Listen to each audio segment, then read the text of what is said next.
Philip Hassman fue uno de los mayores referentes fotográficos del siglo XX. Hassman, de origen judío, nació en Riga, Letonia, en 1906. Ahora en CaixaForum de Barcelona y hasta el 6 de noviembre tenemos la oportunidad de poder ver su obra en una extensa e interesante exposición donde se cuenta su proceso creativo y el secreto de su genialidad. Hablamos con Adriana Ayabar, guía de la exposición. Él como fotógrafo en realidad fue un fotógrafo amateur, no tuvo formación como tal, pero sí es verdad que le gustó mucho y como llegó a París en los años 30, el París de los años 30 era el París de las vanguardias, era el París pues de todo el bullicio cultural, con lo cual él se sintió muy a gusto con las vanguardias fotográficas y así pues empezó esta experimentación que finalmente pues dirigió su carrera hacia aquí, no hacia sus estudios que era ingeniero, sino hacia la fotografía como tal, ¿no? Por eso realmente fue un fotógrafo autodidacta en ese sentido, ¿no? ¿Y cómo llegó a Estados Unidos y hacerse un hueco en el mundo del...? Llegó a Estados Unidos porque evidentemente estamos en un contexto de guerra y realmente en 1940 llegó Hitler en París, donde estaba él, así que él pues evidentemente él provenía o era judío y lo que tuvo es que huir,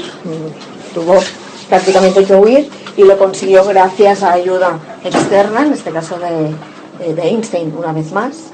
¿Por qué? Porque la cuota de letones, en su caso, para ir a los Estados Unidos, pues estaba ya agotada, con lo cual tuvo que necesitar esa ayuda. Pero llegó así, ¿no? Pues huyendo básicamente de Hitler y del nazismo. ¿Qué herramientas tenía para conseguir hacer unas fotos tan originales que lo diferenciaban del resto de fotógrafos?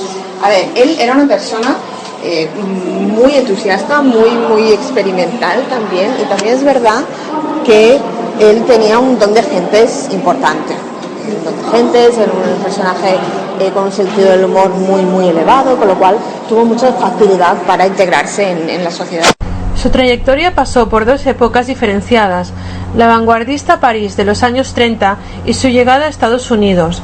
De la primera etapa cabe remarcar los primeros planos de artistas, pasando por la foto de centrada de Marc Chagall o Ruth Howitz y Maurice Grossman, retratos donde el contexto sobraba, a creaciones experimentales o instantáneas de cuerpos llenos de luz y volúmenes. A su llegada a los Estados Unidos de los años 40 dejó atrás la vanguardia de París para adaptarse a la mentalidad americana, donde abandona el retrato directo por parecerles deshonesto.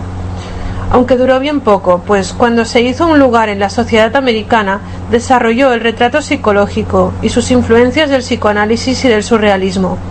Un ejemplo lo tenemos con su amigo Albert Einstein, instantánea que captó 2 años después de la explosión de la bomba atómica y donde se refleja en la cara del protagonista una expresión de culpa y tristeza por la mala aplicación de sus descubrimientos científicos.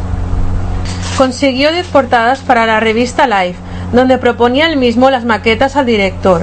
Su musa fue Marilyn, con quien mantuvo una magnífica relación profesional y consiguió sus fotos más icónicas. Ampliamos información con Adriana sobre la Jampology y de las reuniones de ideas fotográficas, como así las llamaban, con Salvador Dalí.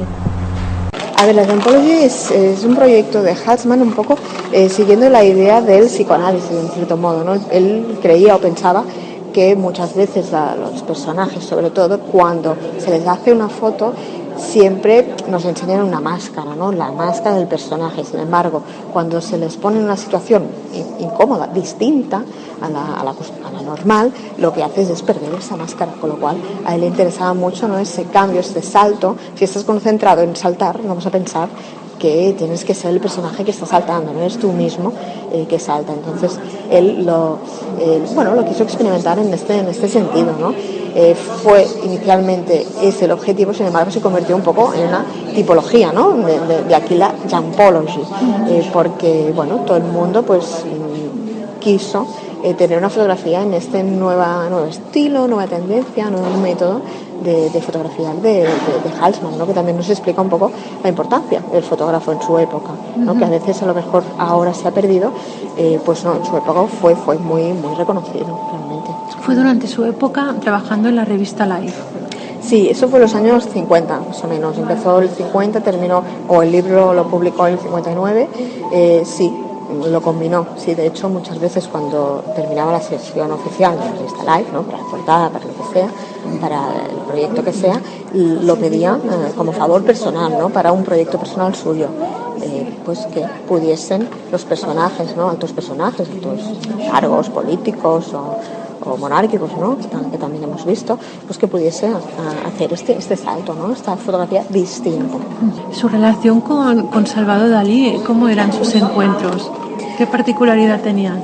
A ver, claro, no estábamos, pero nos podemos imaginar a partir de esas fotografías que debían ser muy, muy divertidos. Es decir, eran dos personajes que aparentemente no se parecen, sin embargo eran muy iguales, tenían una formación muy similar y sobre todo tenían un interés común, ¿no? El interés por el surrealismo, el psicoanálisis, y un poco eran los dos como una válvula de escape el uno con el otro, ¿no? Es decir, los dos tenían unas ideas fotográficas, le llamaban ellos, ¿no?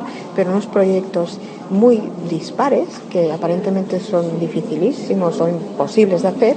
Sin embargo, ellos, pues uno con el otro los llevaban a cabo y se lo pasaban bien, seguramente, ¿no? Porque el proceso que hay antes y después de la fotografía es muy curioso, divertido y que les permitía seguramente pues unas tardes bastante agradables. ¿Se retroalimentaban? Sí, seguramente, porque evidentemente uno era el personaje, ¿no? Salvador Dalí es el personaje y Halsman es el retratista de personajes, ¿no? Sin embargo, los dos se combinaban muy bien y los dos tenían el mismo interés. No era uno subordinado al otro, sino que los dos realmente potenciaban, ¿no? sus ideas en este sentido.